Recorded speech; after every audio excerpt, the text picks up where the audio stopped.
안녕하세요. 네, 한 주간도 잘 계셨습니까? 어, 오전에 성경 라이브 방송으로 예배를 드리고 오후에 녹화 방송으로 이렇게 찾아뵙습니다. 한 주간 날씨가 영하 10도를 내외하면서 상당히 추웠죠. 네, 이제 월요일 날 크리스마스 이후로는 날씨가 좀 이제 평년 기온으로 회복한다 그래요. 이제 성탄절이 다가오므로 올 한 해도 다 이제 지나가네요. 성경 통독 창세기부터 1장씩 한 장씩 살펴본 이래로 로마서 이제 12장을 들어가게 됐습니다. 지금까지 쭉 서로 성경을 읽어가면서 따라오신 여러분 참 수고가 많으셨는데 부족한 사람의 성경 강해를 들어주시고 또 말씀을 서로 나눠서 고민도 해보는 그런 시간들이 꽤 시간이 흘렀어요. 오늘은 로마서 이제 12장을 살펴볼 텐데 바로 지난주에 하나님의 그 경륜, 하나님의 계획에 대하여 감히 인간은 하나님의 판단을 측량할 수 없다 그랬잖아요.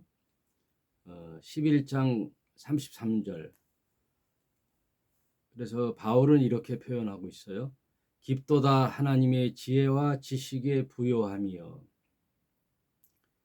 하나님의 지혜와 지식은 깊고 높고 넓고 이 깊이와 높이와 넓이가 인간으로서는 측량할 수가 없죠. 어마어마한 부요함이시죠. 그거가 아니면 우리 인간들이 기대할 소망이 없어요. 이 세상이 아무리 훌륭한 인간이 있다 하더라도 그 사람은 한계가 있고 또 능력이 부족해서 모든 사람을 만족할 수가 없지요. 어느 한 부분 이렇게 또 호응을 얻으면 또 다른 한편에서는 또 반대를 일으키고 다 만족을 줄 수 없지요. 인간이 할 수 있는 일들이 이제 한계가 있다는 거예요. 그 한계성을 인식하고 고백하는 것이 솔직한 사람들이죠. 오직 하나님께만 그 지식과 지혜의 부요함이 있어요. 그 하나님이 계셔서 참 다행이죠. 하나님이 안 계시다면은 도저히 길이 없는 거예요. 인간이 살아가야 할 이유와 목표가 없어요. 인류 역사 속에 모든 영웅 호걸들은 사라졌잖아요. 끝내 죽음 앞에서는 손들고 사라지잖아요. 하나님이 안 계신 세상은 참으로 기대할 수가 없고 그러므로 사도 바울이 말했듯이 그 하나님께 찬양과 경배를 드리는 거죠. 깊도다 하나님의 지혜와 지식의 부요함이요 그의 판단은 측량하지 못할 것이며 그의 길은 찾지 못할 것이로다. 인류 역사의 가장 뛰어난 석학이라 할지라도 뛰어난 종교적 천재가 있다 하더라도 하나님이 제시하는 그 구원의 길을 찾은 사람은 없어요. 아무도 없어요. 그래서 하나님이 찾아오시는 거예요. 하나님이 찾아오신 그 이야기가 성경 이야기죠. 그래서 하나님이 그 구원의 길을 가르쳐 주기 위하여 보내신 분이 예수 그리스도라는 거예요. 여러분, 기독교와 성경이 그렇게 어려운 게 아니에요. 도저히 인간이 헤쳐나갈 길이 없으므로 하나님이 그 길을 가르쳐 주시러 구약의 모든 선지자들과 선견자들을 통하여 예수 그리스도라는 인류의 구원자 메시아를 보내줄 것인데, 그분이 또 오셨고 또 장차 다시 오셔서 인류의 마지막 문제들을 다 해결하시고 그의 나라와 영생을 우리에게 주시기를 기뻐하신다, 그 말씀이에요. 34절에 누가 주의 마음을 알았느냐, 누가 그의 모사가 되었느냐, 누가 주께 먼저 드려서 갚으심을 받겠느냐. 이는 만물이 주에게서 나오고 주로 말미암고 주에게로 돌아갑니다. 그러니까 인간의 역사와 우주와 만물의 모든 기원은 주님에게서 왔고 또 그를 통하여 이루어져 가고 또 결국은 다 주께로 돌아가는 그 일들이 이제 인류 역사의 끝이죠. 근데 그 인류 역사의 끝이 불행한 것이 아니라 희망차지요. 왜냐하면 해피 엔딩으로 끝나는 거예요. 행복의 나라로 주님이 우리를 인도해 주시는 거죠. 그 희망찬 가슴 벅찬 그 소망과 기대를 성경이 기록해 주고 있어요. 네, 인간이 그냥 죽고 끝나는 것이 아니라 아름다운 하나님의 나라를 우리를 위하여 예비해 놓으셨다. 그 길을 제시하신 분이 예수 그리스도시다. 그 얘기가 지난주에 했던 얘기예요. 그래서 기승전 주님이시죠. 기승전 예수 그리스도. 성경은 창세기부터 계시록 끝까지 예수 이야기예요. 예수. 아담의 이 그림, 아담이라는 그 상징성이 예수를 뜻하는 거예요. 그래서 예수님의 별명이 있어요. 별칭. 후아담이에요. 인류의 첫 사람은 아담이잖아요. 그래서 아담을 아담아 해서 흙에서 왔는데, 그 아담에 의하여 인류가 이렇게 이제 번창하고 이제 문명과 문화가 발달되고 과학이 발달돼서 이렇게 수많은 인류가 이제 지구에서 살게 됐는데, 그 아담의 그 잘못과 죄를 다시 회복하고 돌이킬 수 있는 후 아담, 그분이 예수라는 거예요. 그래서 아담 안에는 예수의 이름이 내재되어 있는 거예요. 그래서 성경 창세기 1장 1절부터 시작되는 게 예수의 이야기예요. 그래서 기승전 예수다, 그렇게 아시면 되고요. 오늘 12장. 그러므로 형제들아, 내가 하나님의 모든 자비하심으로 너희를 권하노니. 하나님은 어떤 분이세요? 자비로우신 분이에요. 자비로우신 분. 여러분, 하나님은 그래서 어느 종교의 신에게 아버지라고, 아빠라고 부르는 종교가 어디 있어요? 다 신이라는 것은 심판하고 경배받고 누리고 그 인간들로 하여금 지배하는 자를 이제 신이라고 하는데, 기독교에서는 좀 달라요. 기독교가 참 진리인 것은 그 하나님이 우리 사람 가까이 오시는 거예요.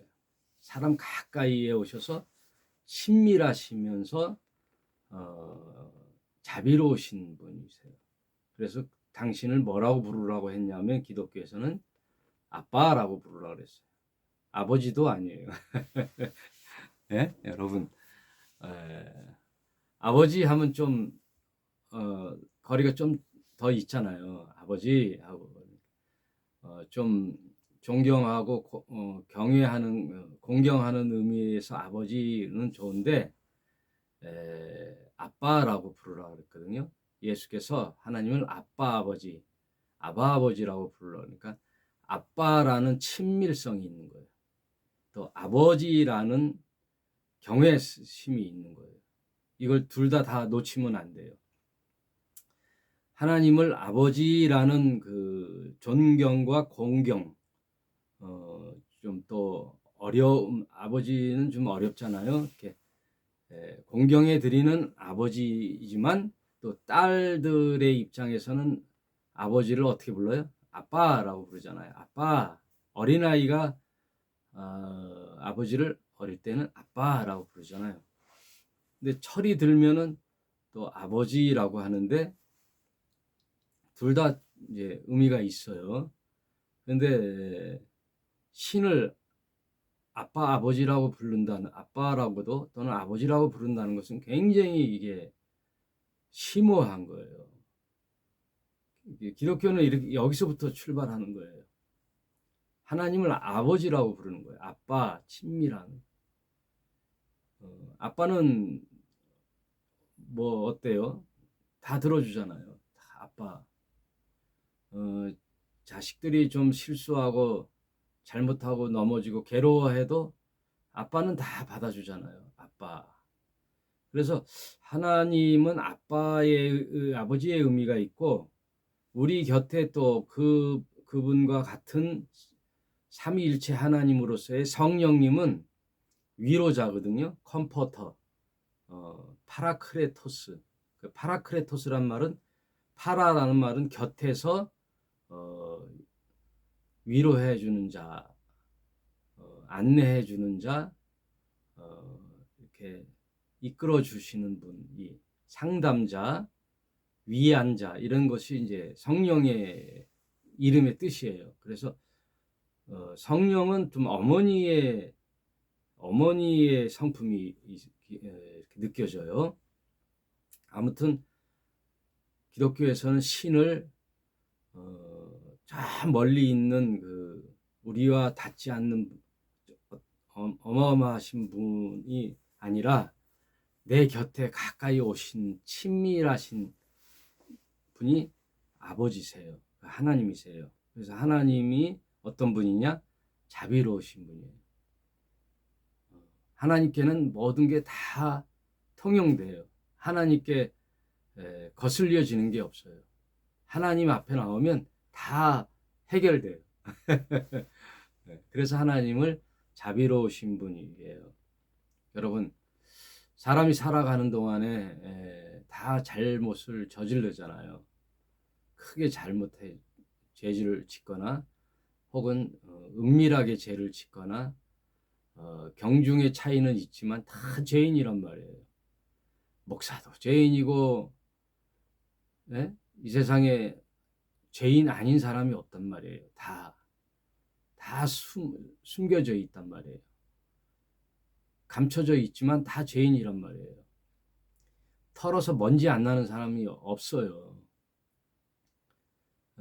목사를 성직자라 그러는데 성직자라기보다는 교사가 맞아요. 목사도요 실수하고 죄 짓고 넘어지고 또 그걸로 힘들어하고 그래요. 근데 하나 말씀드리고 싶은 거는 라이브 방송할 때는 아주 적나라하게 했는데 좀 우리 하나님을 믿는 사람들은 누구와의 싸움이냐면은 이제 사탄과의 싸움이에요. 사탄이 가만 놔두질 않아요. 언제나 호시탐탐 이제 빈틈을 노리고 각 사람의 약한 부분을 자꾸만 테스트한단 말이에요. 물질에 약한 사람은 물질로 계속 태클을 걸어요. 그리고 또 명예욕, 자기 명예를 중요시하는 사람들, 그거 자존심 상하게 하면 큰일 나는 사람들한테는 계속 그걸로 시험을 한단 말이에요. 그리고 또 이성에 약한 사람들, 또 음욕에 약한 사람들이 있잖아요. 이성, 남녀간의 관계, 성적인 쪽에 약한 사람, 자꾸만 그걸로 또 테스트를 하고 유혹을 한단 말이에요. 그리고 또 각자 살아가면서 어느 부분이 약한 건 자신이 잘 알잖아요. 자신이 아는 만큼 사탄도 잘 알아요. 잘 아는데 여기서 말하고 싶은 것은 죄를 안 짓는 것이 아니에요. 모든 사람이 죄를 짓는 거예요. 죄를 안 지으면 좋겠는데 뭐 100가지 잘하다가도 또 한두 가지가 걸린단 말이에요. 그 부분이 그 사람의 맹점인데 죄를 짓는 거란 말이에요. 그 전제는 다 인정해야 돼요. 크게 작게 다 죄를 짓고 살아요. 거짓말을 하거나 남을 속이거나 순간 자기 위신 때문에 넘어가거나 이런 죄를 짓는데 그게 문제가 아니고 진작 문제는 죄를 짓고도 자신이 무슨 죄를 짓고 있는지를 모르는 게 문제예요. 진짜 문제는 자기가 죄를 짓고도 죄진 줄 몰라요. 감각이 없어요. 그냥 당연한 줄을 알아요. 당연한 줄을 알아요. 그거에 대한 민감성이 없어요. 사탄은 그래서 사람들을 넘어뜨릴 때 어떻게 넘어뜨리냐면은 한 번에 팍 하고 시험하는 게 아니라 조금씩 이렇게 1단계, 2단계 이렇게 단계별로 넘어와요. 그래서 아담과 하와를 유혹할 때도 선악과를 먹어봐. 그러면 넌 하나님이 돼. 이렇게 바로 안 나오고 하나님이 너 그 선악과를 먹지 마라 그랬지 보지도 말고 만지지도 말라 그랬냐? 하고 이렇게 사람의 심리를 툭 건드린단 말이에요. 저 과일이 과연 무엇이길래 동산의 모든 실과는 내 임의대로 다 먹되 저 선악을 알게 하는 나무의 열매만큼은 먹지 마라 하니까 그 수백 가지의 열매가 에덴 동산에 다 있는데 딱 하나 그거에 의문이 가잖아요. 거기에 매력이 있는 거예요. 그거를 사탄이 건드리는 거예요. 먹지 말라 그랬지 만지지도 말고 보지도 말라 그랬냐 하고 1단계로 딱 던지면 그렇지 안 먹으면 되지 하고 먼저 본단 말이에요. 봐요. 그리고 이렇게 만져보면 성경에 뭐라 그래요? 먹음직스럽고 또 복스럽고 탐스럽고 눈이 밝아지고 하나님처럼 될 만하게 그렇게 탐스러워 보인다 이거예요. 뭔가 있어 보인다는 거예요. 그게 예? 예. 남의 떡이 더 커 보이잖아요. 인간의 심리가. 예. 또 몰래 먹은 떡이 맛있다 그러고. 아무튼 그 심리를 누구보다도 잘 아는 게 사탄이에요. 사탄이 그래서 그걸 인정하고 가는 게 굉장히 중요해요. 우리 믿는 사람들은 내가 약하다, 약한 부분이 있다, 늘 여기에 노출돼 있구나 라고 인정을 하고 거기에 실수를 해도 아유 그럼 그렇지 나 같은 놈이 또 뭐라고 에이 아유 또 이 부분에 넘어갔네 하고 실망하지 말고 사탄이 1단계에 내가 속았구나 하고 빨리 깨어서 아까 말했죠. 죄를 짓는 게 문제가 아니라 죄를 짓고도 자신이 무슨 죄를 지어져 있는지 모르는 게 진짜 문제니까 그거를 잘 인식해야 돼요. 나는 그렇게 연약한 존재라는 것을 인식하고 자비로우신 하나님께 나아가야 돼요. 하나님하고 또 의지하는 게 신앙이에요. 평생 살아가면서 완벽한 인간은 이 세상에 한 명도 없어요. 좀 나을 뿐이지 완벽한 인간은 한 명도 없어요. 그리고 어느 한 부분은 저 사람보다 더 못해요. 예. 약한 부분이 있단 말이에요. 그만큼. 예. 자신이 알잖아요. 나는 돈의 유혹에는 강해. 그러나 다른 부분 또 약해. 다른 부분은 다 또 잘 견디는데 돈에 대해서 좀 약해. 이런 부분들이 있어요. 또 명예에 대해서는 좀 약해. 목회자들이 대부분 명예욕에 약해요. 명예욕. 네? 자존심을 건든다든지, 예.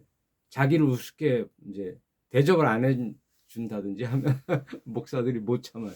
못 참아. 그 얘기하면 또 길어지고 아무튼 이제 에, 자비로우신 하나님께 나아가는 거예요. 그런데 그런 얘기를 하면서 바울이 권하노니 너의 몸을 하나님이 기뻐하시는 거룩한 산제사로 드리라. 이는 너희의 드릴 영적 예배니라. 중요해요. 이게 시작은 몸인데 끝은 영적 예배예요.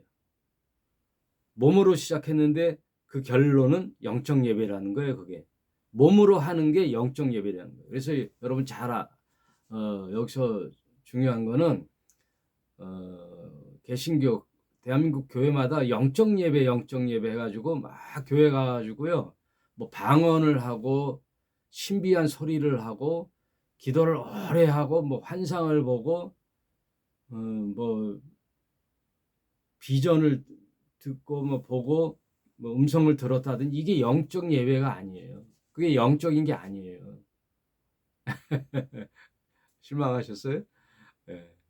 그런 거 강조하는 사람들이 가짜들이 많아요. 어제 뭐 하나님께서 자신에게 뭐 얘기했다. 구라치지 말라 그러셔요. 구라가 많아요. 성경은 뭐가 영적인 거냐? 몸으로 하는 게 영적이라는 거예요. 몸이라는 게 뭐예요? 우리 일상생활의 삶 자체가 내가 몸으로 하는 거잖아요. 근데 그 몸을 어떻게 해야 되느냐? 거룩한 산제사. 이게 이제 풀어주는 건데, 이제 산제사로 드려라도 그거 한데, 거룩한 산제사라 그래요. 이게 거룩이란 말은 하나님의 영역의 단어거든요. 인간의 단어가 아니에요. 거룩하다는 거예요.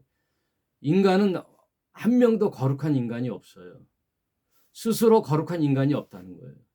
아무리 깊은 산 속에 첩첩산중에 들어가 몸을 깨끗이 씻고 만나는 사람 한 명도 없이 깊은 산 속에서 혼자 오랜 시간 묵상하고 수련하고 수행해도 그건 거룩이 아니에요. 별난 사람이지. 거룩이 아니에요. 거룩이란 말은 인간에게 붙여주는 단어가 아니에요. 언제 통용되는 단어냐? 하나님께 붙어 있을 때 거룩이 되는 거예요. 내가 하나님과 손을 잡았을 때 내가 거룩해지는 거예요. 나로 인하여 거룩해지는 게 아니에요. 하나님으로 인하여 거룩해지는 거예요. 무슨 말인지 알겠죠? 네. 하나님과 관계가 회복됐을 때 그걸 거룩이라고 그래요. 내가 하나님도 모르고 하나님과 관계없이 세상에서 착한 일, 선한 일, 가난하고 힘든 이웃과 함께하고 아무 죄도 안 짓고 정말 법도 없이 사는 사람이라 그러잖아요. 진실되게 살고 성실하게 살고 그건 거룩이 아니에요. 그냥 착한 사람이에요. 거룩한 사람이 아니라 그거는 하나님과 관계가 없어요.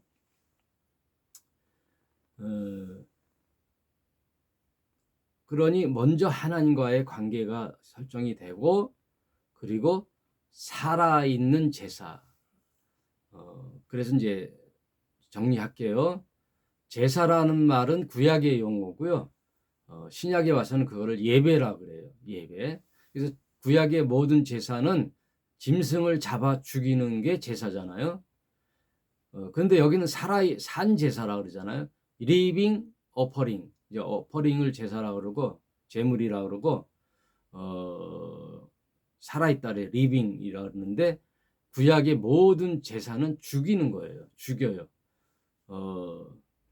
제사를 드리는 당사자가 짐승을 잡아와서 제사장에게 바치면 제사장이 그 갖고 온 사람들을 위하여 동물의 머리에다 손을 얹고 안수하고 기도해요. 그러면 그 사람의 죄를 이 짐승에게 전가시키는 거예요. 전가. 그러니까 제사를 언제 드리느냐?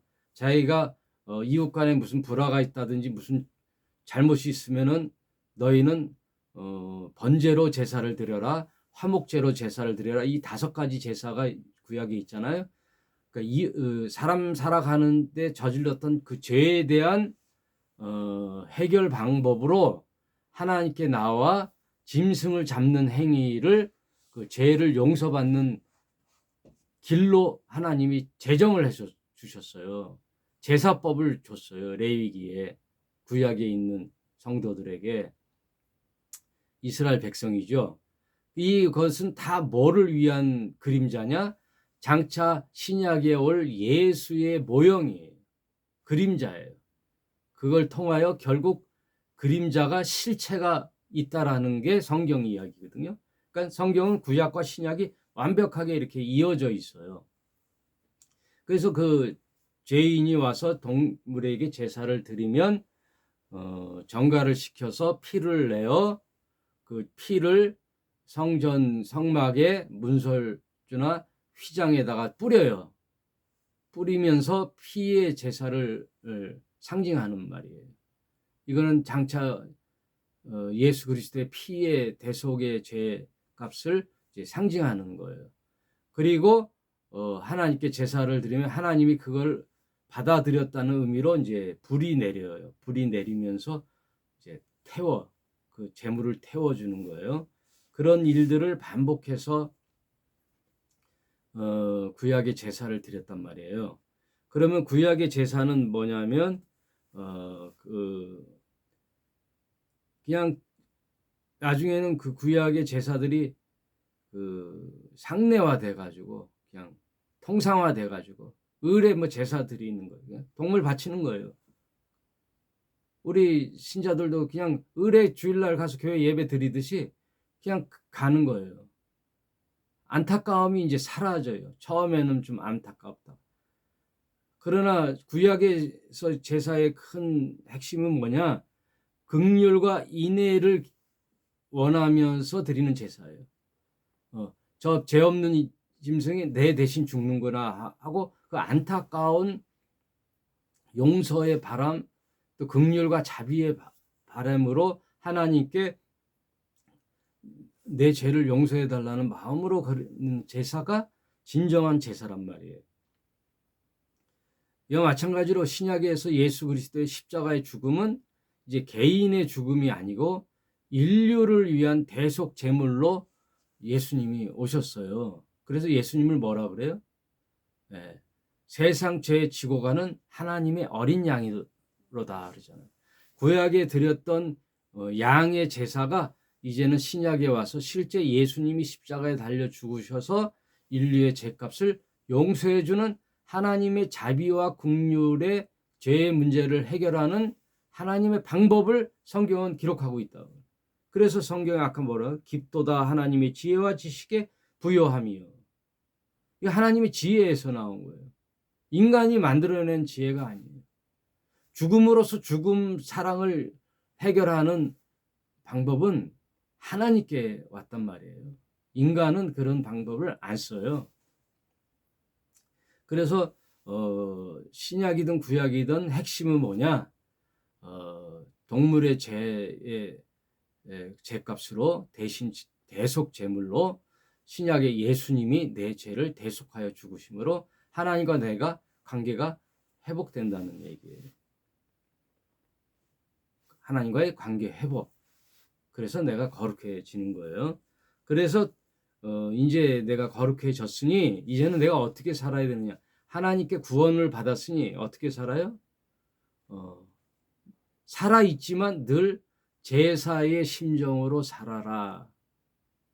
제사를 드리는 마음으로 살아라. 죽는 마음으로 살아라. 살아있으나 죽는 마음으로 사는 거예요. 죽음 사랑으로 사는 거란 말이에요. 누구를 위하여?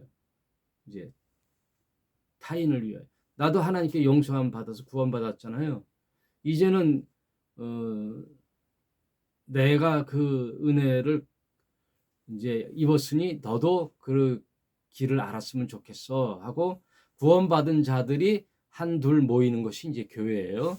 여러분 여기서 이제 중요한 말씀을 드릴게요. 교회에 구원은 없어요.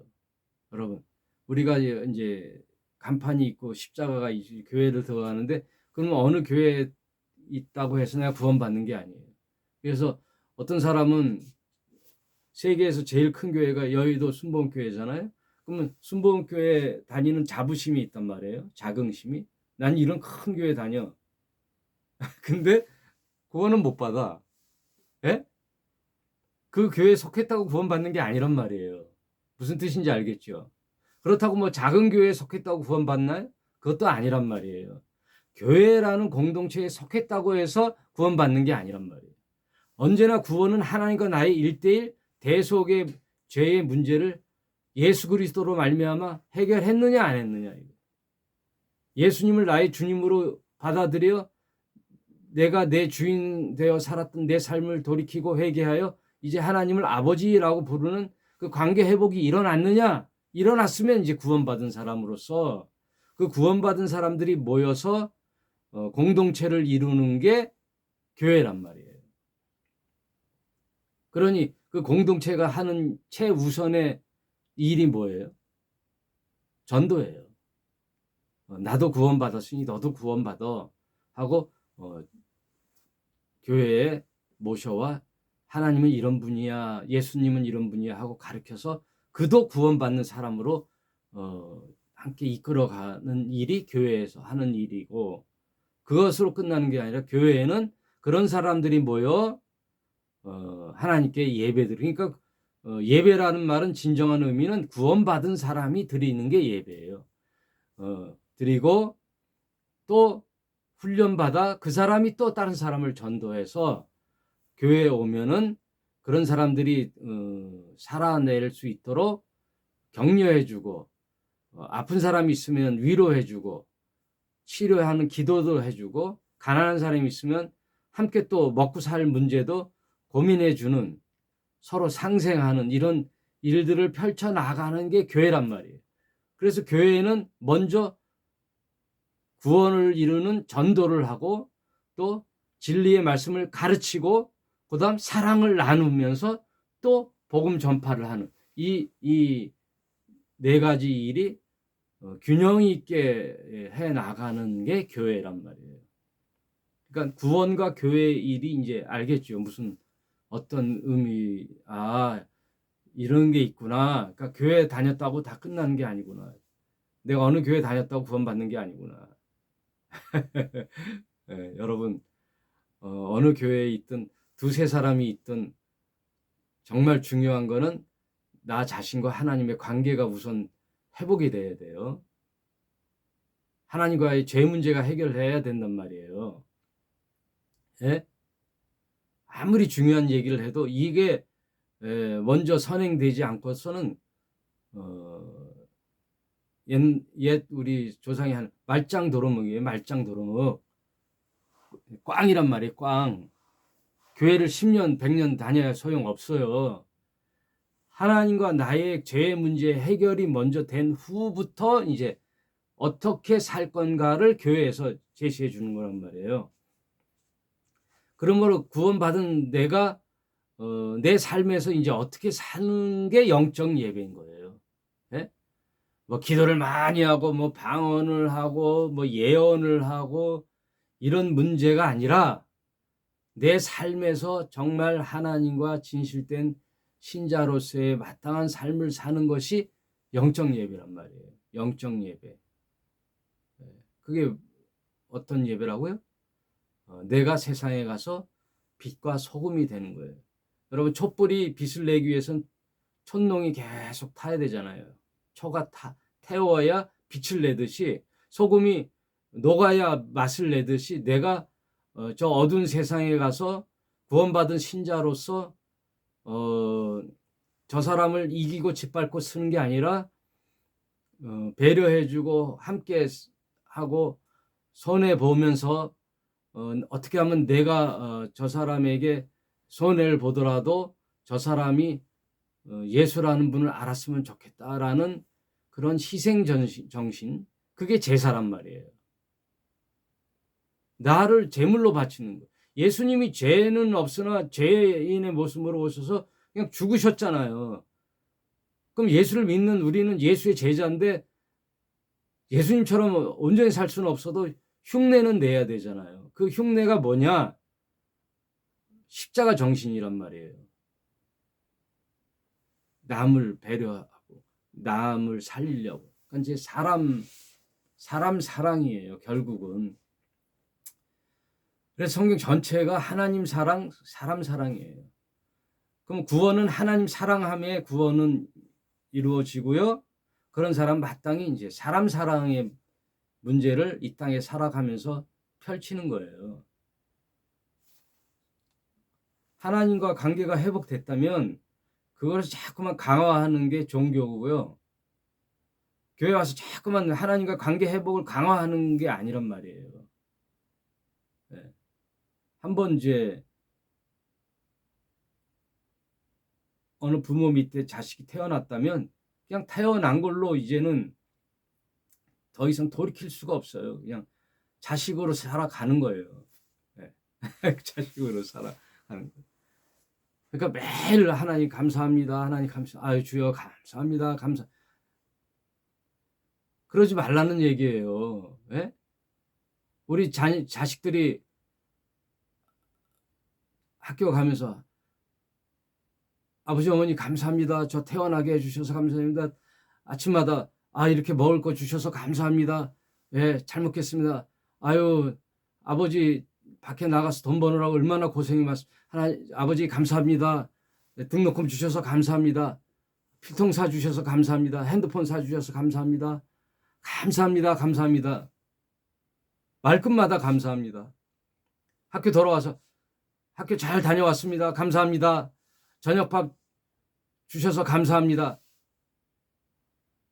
그냥 당연한 거예요. 자식이면 당연한 거. 예? 부모님 사랑 안에 사는 거 당연하잖아요.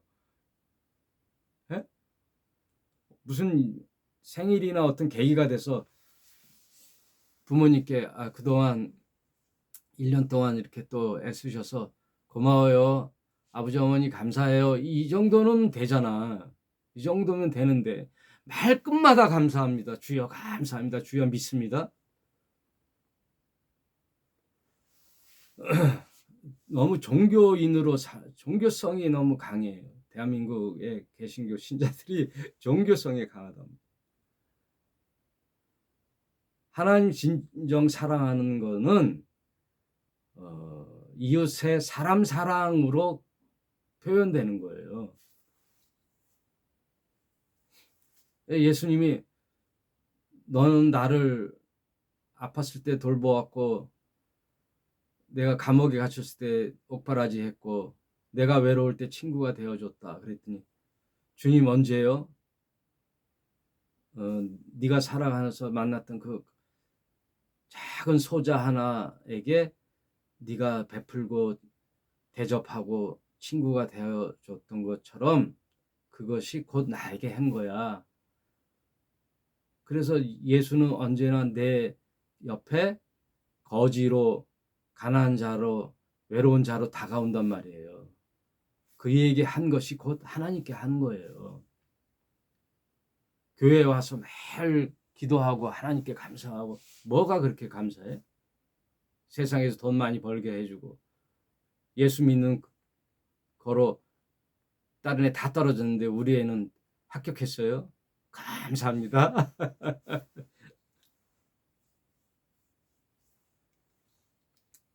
뭔가 좀 그렇게 교회 다니고 성경을 공부하고 믿었으면 좀 알아야 되잖아요. 이제 좀 알아야 될 때가 됐잖아요. 네? 알아야 될 때가 됐잖아요.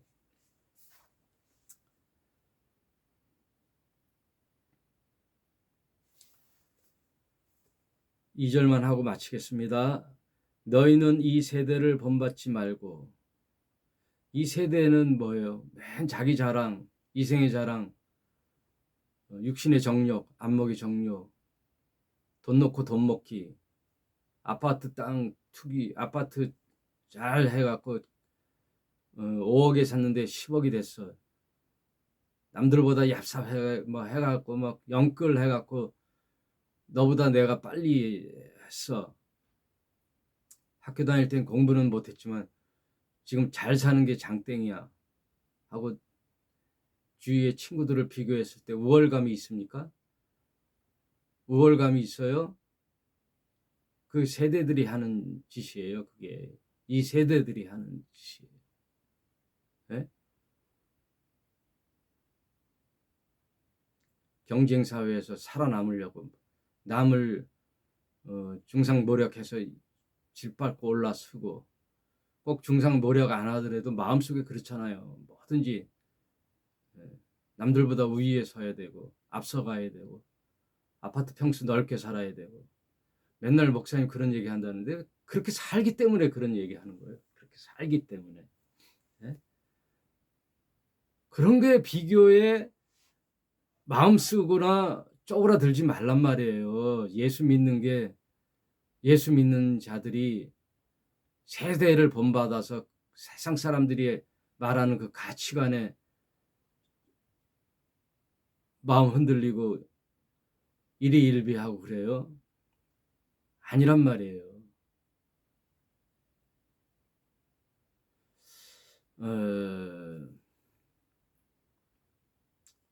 유키즈 언더 블락인가, 그 유키즈라는 그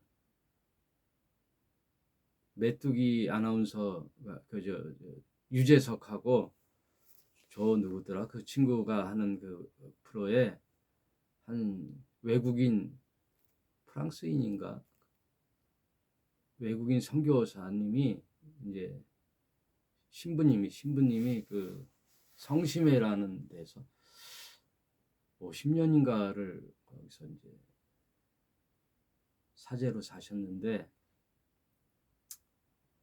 그분이 그 2평 남짓한 방 한 칸에서 40년을 살았다 그래요.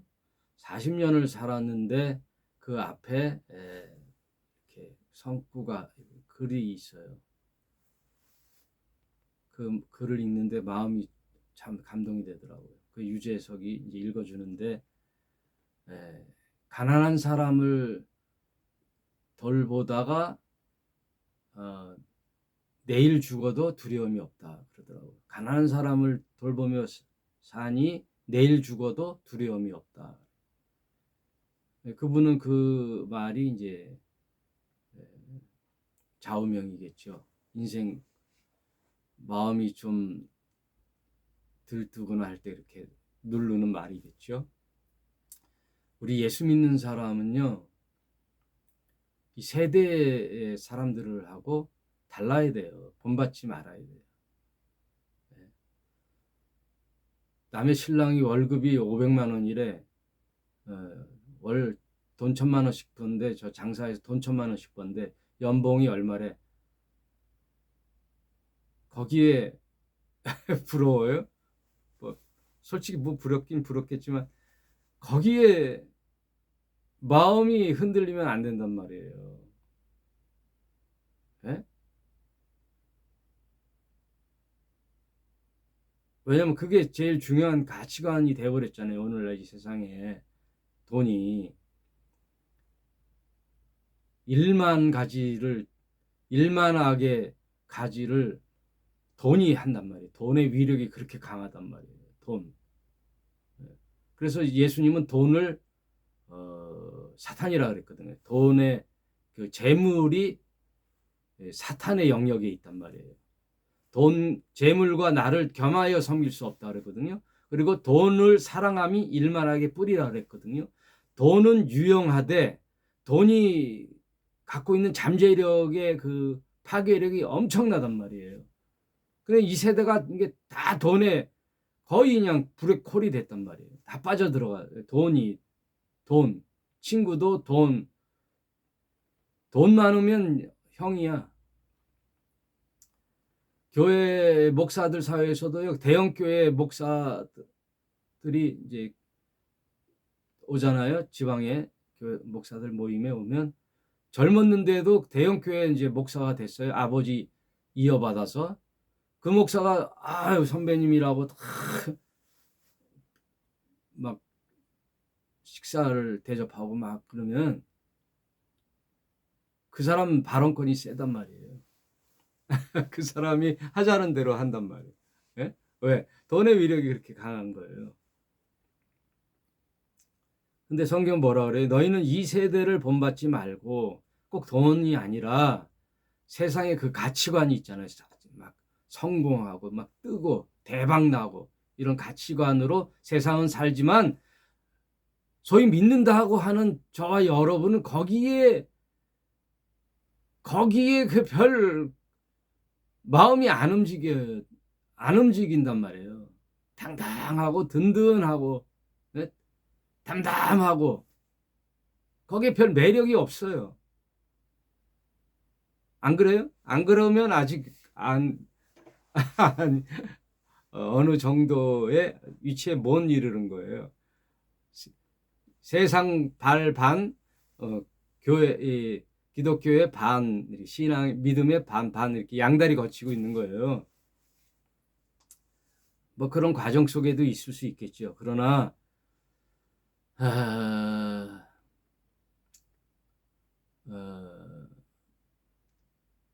정말 이왕 믿을 바에 진리를 믿자고요. 참 믿음, 참 안식. 그래서 예수님은 너에게 주노니 평강을 너희에게 주노라. 평안을 너희에게 주노라.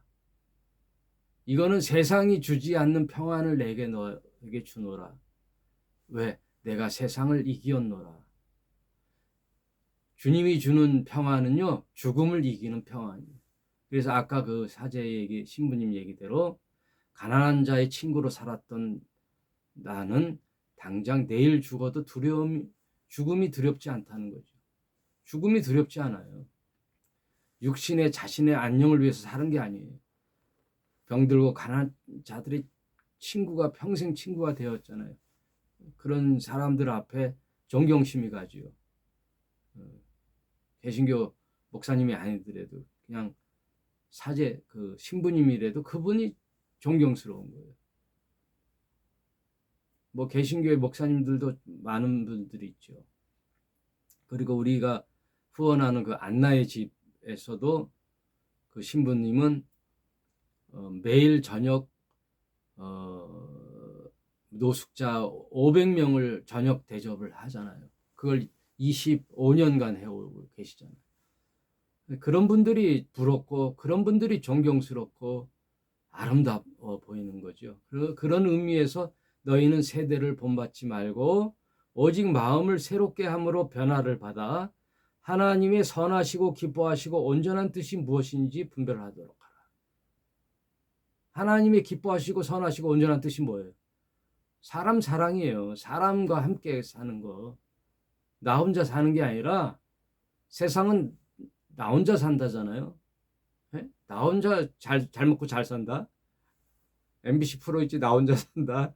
네, 잘 살아라 그래요. 세상은 그렇지만 하나님 기뻐하신 건 뭐냐? 너희가 서로 사랑하고 마음을 나누고 이웃을 생각하는 사람 사랑.